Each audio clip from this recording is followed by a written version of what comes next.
afternoon. Hello and welcome. You're with India Today and I'm Smita Sharma. And the big story that we have been tracking today, that meeting in Ufa city in Russia, where Prime Minister Narendra Modi sat down for a structured dialogue, for an official talk with his Pakistani counterpart Nawaz Sharif. That meeting lasting for close to an hour this morning. Now, Prime Minister Narendra Modi has accepted an invitation extended by his Pakistani counterpart to visit Islamabad next year. Remember, Pakistan is hosting the next SAARC summit.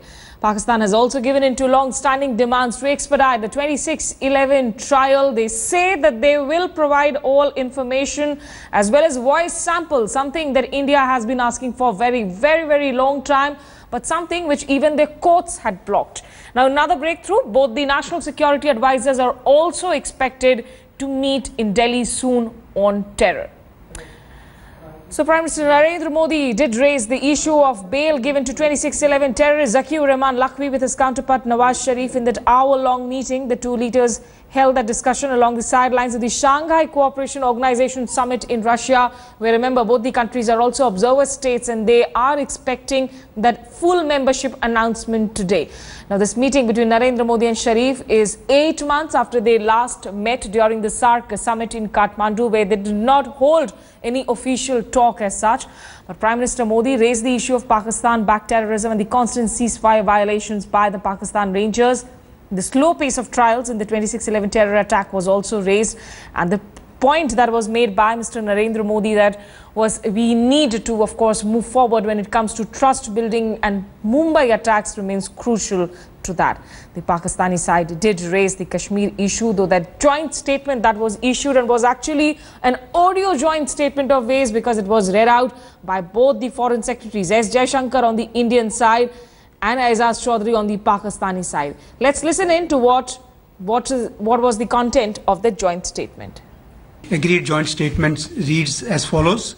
The Prime Ministers of Pakistan and India met today on the sidelines of SCO summit in Ufa.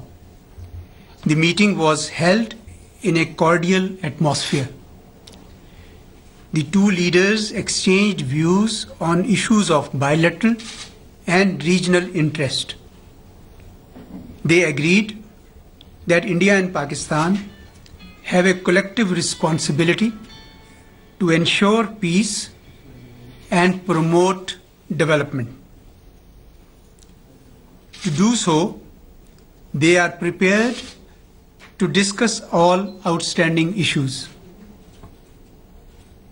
Both leaders condemned terrorism in all its forms and agreed to cooperate with each other to eliminate this menace from South Asia. If I can carry on, they also agreed on the following steps to be taken by the two sides. 1. A meeting in New Delhi between the two NSAs to discuss all issues connected to terrorism. 2. Early meetings of DG BSF and DG Pakistan Rangers, followed by that of the DGMOs. 3. A decision for release of fishermen in each other's custody along with the boats within a period of 15 days. 4. A mechanism for facilitating religious tourism. And 5.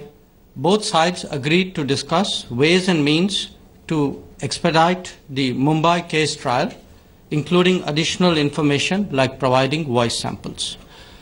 Prime Minister Nawaz Sharif reiterated his invitation to Prime Minister Modi to visit Pakistan for the SAARC summit in 2016.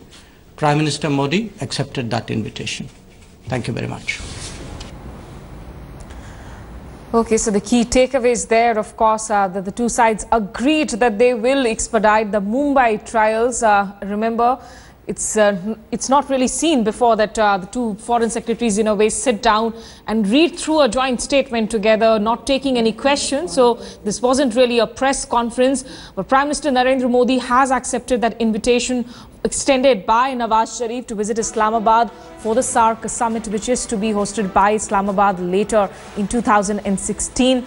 Pakistan says that they have agreed to provide all information related to the 2611 trials to India, including voice samples, though there were legal, of course, roadblocks to that issue earlier as well.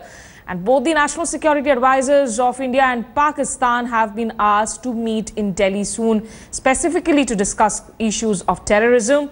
Early meetings between the DG Rangers and the BSF, as well as, of course, to follow it up with the DGMO's meetings has been asked for. And in the next 15 days, in the next fortnight, India and Pakistan have agreed to release all the fishermen along with the boats in their captivity.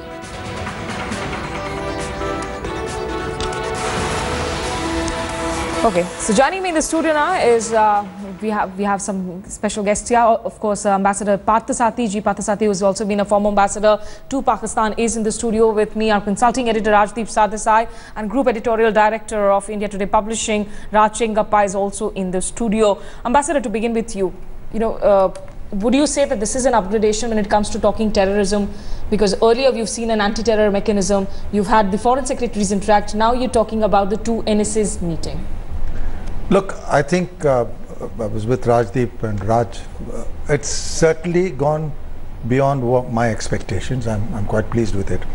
I think the most important thing is, instead of getting stuck in a dialogue process, we are getting into a serious business of dialogue.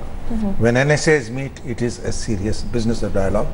And as I've said earlier, I think I have a high opinion of Shaukat Aziz as being, of Sartaj Aziz, of being a very pragmatic man. So I think that's a good development. The most important thing which we should worry about is we cannot afford to have Indian soldiers die, cross-border firing and tensions. The decision for the DGMOs to meet is particularly crucial. Right. I hope that is followed through, because ultimately this relationship is going to be determined by the situation on the ground. And that's something that yes, nobody can predict as of now? As of now, nobody can predict, because let's be real, there have been spoilers in the past. Yes. We do not know how the military will, react. The snows are melting, the roads are opening. Let us wait and see for a couple of months how it plays out. But if we are able to put mechanisms in place, and which this seems to be the effort, to deal with this, it is fine. One more thing, the Lakhvi episode, I have a hunch that behind the scenes the Chinese have pushed the Pakistanis to agree to this, because this is a problem with us. All these years we have been scared to tell the Chinese that your friends don't behave. Okay. For the first time we are telling them that. Okay. I don't believe that this would be have been done on their own. The Chinese know how to put Let's try a sense from, try and get in a sense on what you're saying from Mr. Hamid Mir, who's also the managing editor for Geo News and, of course, a senior journalist in Pakistan. Rajdeep will, of course, be taking in some questions. But maybe to begin with, Mr. Hamid Mir, you just heard Ambassador Parthasarathi suggesting there that perhaps there's a Chinese influence too, which we now see shaping up this India-Pakistan dialogue. Maybe he's right, because Chinese never raised any objection when the Indian side raised the issue of Mr. Lakhvi in the special committee of the UN Security Council. But the Chinese used their veto power when the Indian side raised the issue of Syed Salahuddin, the chief commander of the Hizbul Mujahideen. So maybe he's right. I don't have any concrete information, but this is my analysis, that maybe the Chinese played an important role. But as far as this joint statement is concerned, I think that it is very important that first time there will be a military-to-military contact between India and Pakistan. The DGMO meeting will be very important. Before that, they used to talk with each other on the telephone, but first time they will talk to each other physically. So this is very important, and the BSF Pakistan Rangers interaction will also produce some very positive results. So I think that it's not only the political leadership, but first time the military to military dialogue will also start. So this is very positive. In that sense, Hamid Mir, if you remember this morning when we spoke, you said the hardliners would dictate the term. That hasn't happened. In a sense, what has happened is there is a reassuring pragmatism that both the leaders have shown, a maturity that they've shown. I told you that there is mistrust, and we can see and that even after this interaction, some of the government officials here in Islamabad, they were talking on different TV channels, some PMLN ministers.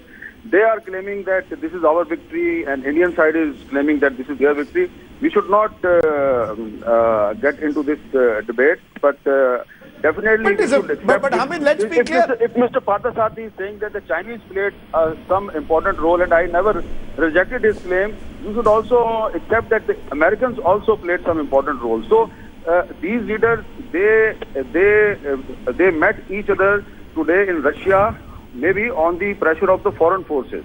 So definitely there was some mistrust. That's why the foreign forces, foreign countries, foreign friends, they played their important role. Okay, I get a sense, but Hamid, one final question. How is this playing out domestically? You said that the PML Nawaz group is claiming credit, saying that, but how will this play domestically? Is there a growing sense that in Pakistan that Islamabad needs to do business with New Delhi at various levels, or is there a belief that, as you said earlier, that Islamabad doesn't trust Narendra Modi?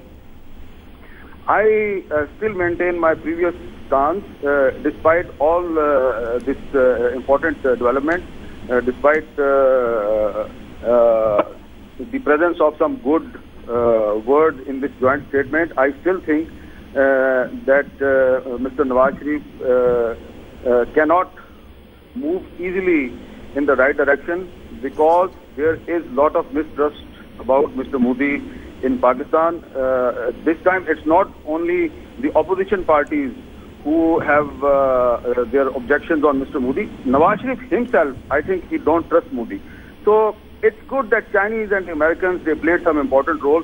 So maybe in future they will also play some important role. And this is the first time that Mr. Parthasarathi also said something about the Chinese role, and I also know about something, the role played by the Americans. So this is the third party mediation going on.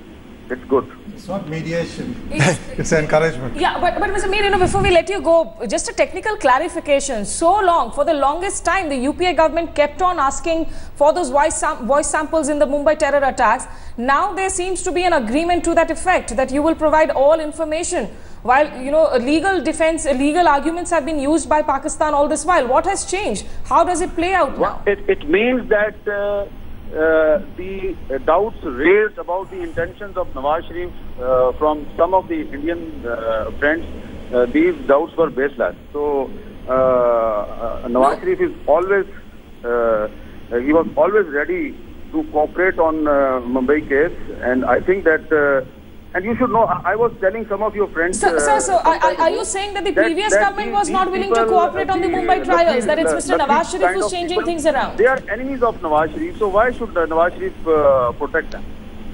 I think we're getting a sense, Hamid, appreciate your joining us, but I think we are getting a sense from Islamabad as to where they stand. But I wonder, as we look at this, the two, I think Raj Chengappa made a good point this morning, saying Nawaz Sharif believes he is a little bit more emboldened and strengthened compared to a year ago, yes, when he was much more weakened vis-a-vis the Pakistani army.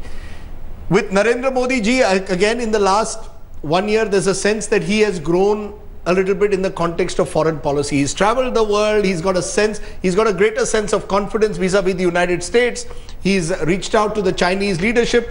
And yes, I think there is a feeling that both sides are under pressure also from the world, from Washington, from Beijing, to start getting back on the dialogue table. And I think the good word that Mr. Parthasarathi used this morning is engagement. Right. An engagement is very different to a dialogue. I think we are moving away from the composite dialogue to an engagement. What is the issue of the moment? So I think, I think we tend to we tend to see India-Pakistan relations as if it's, everything is a major breakthrough. I don't think this is a major breakthrough, but I think this is an attempt by the two sides to reset the button. But is it also an attempt, just to send across the message to the international community, look, we are responsible neighbors, we will continue to engage, but maybe perhaps not build on too much of the hype? No, one is at the international level, whatever the pressures, that doesn't, obviously there'll be pressures for us to get together. I don't think this is posturing, what has happened today. It is a significant step forward. I've maintained that from early in the morning for other reasons, because what you've done is it's a very pragmatic step. Yes. We had concerns about two things: terror, particularly violence at the border, cross-border terrorism, and the Mumbai attacks. They have addressed both those concerns very pragmatically. If you look at it, firstly, you now have a mechanism. If there's going to be another attack on Indian soil, you have the highest level in terms of officials to have a dialogue at all three sectors. And by moving it to NSA level, you have calibrated everything. No, you have a political, in some senses, representative sitting in this. You've got the forces also there. So what you're doing is you're insulating yourselves from the pulls and pressures that normally happen in Raj, Indo-Pak do you get the sense that they will continue to meet even if there is a terror strike? Because every time there's been a terror attack, India has held talks hostage to, of course, certain outcomes. No, so is India now willing to move ahead of outcomes not coming in, maybe from Mumbai trials? No, I think what you're doing is you've also set a time frame. If Prime Minister Modi is saying, I will go to Pakistan during SAARC, and let's not forget, even on the sidelines of SAARC, Vajpayee had a significant revival of relations with Pakistan. 2003. You have set a time frame in some senses. So you're saying, first, cool the border and show us some sincerity. We've also said we will engage on other fronts. We have not eliminated that. I don't agree that there's going to be no structured dialogue. There will be, once we get the major issues out of the way, which is our concerns that, look, you're not addressing terrorism enough. How do we go back to the public? The public, was the turning point in Indo-Pak relations? It was the Mumbai 26/11 episode. After that, the Indian public turned off in complete disgust. Absolutely. The mood change happened, of course, and they said, India. look, unless you take some action on this and on terror, there's no point in negotiating. And the key thing is we're going to have to see whether they actually take action. It's one thing to say in a joint statement, we will expedite the trial. It's another thing that once the trial starts, Pakistan will say rule of law, how can we be held responsible for deal? No, Raj, let's be clear. Are we saying, Raj, that Mr. Lakhvi will be put back in jail? You have now got a joint statement where they are committing to certain things. Internationally, they haven't committed. They haven't committed. We've seen the Havana joint statements in the past. We've seen statements by Musharraf in the past. It plays out what you were saying earlier. Internationally, India will say, look, he staked his entire prestige on this meeting. Mr. Modi, he turned around his whole policy, came out. You remember the Musharraf, the Musharraf Vajpayee joint statement? We will not allow any terror to emanate from Pakistani soil. You can either be cynical and say it's going to be like. No, I'm not being cynical. I think it's positive. I think we have to be cautious. That's why I said it's pragmatic. They are now putting into place a mechanism. I guess we can have a consensus on cautious optimism out here, if the gentleman will allow.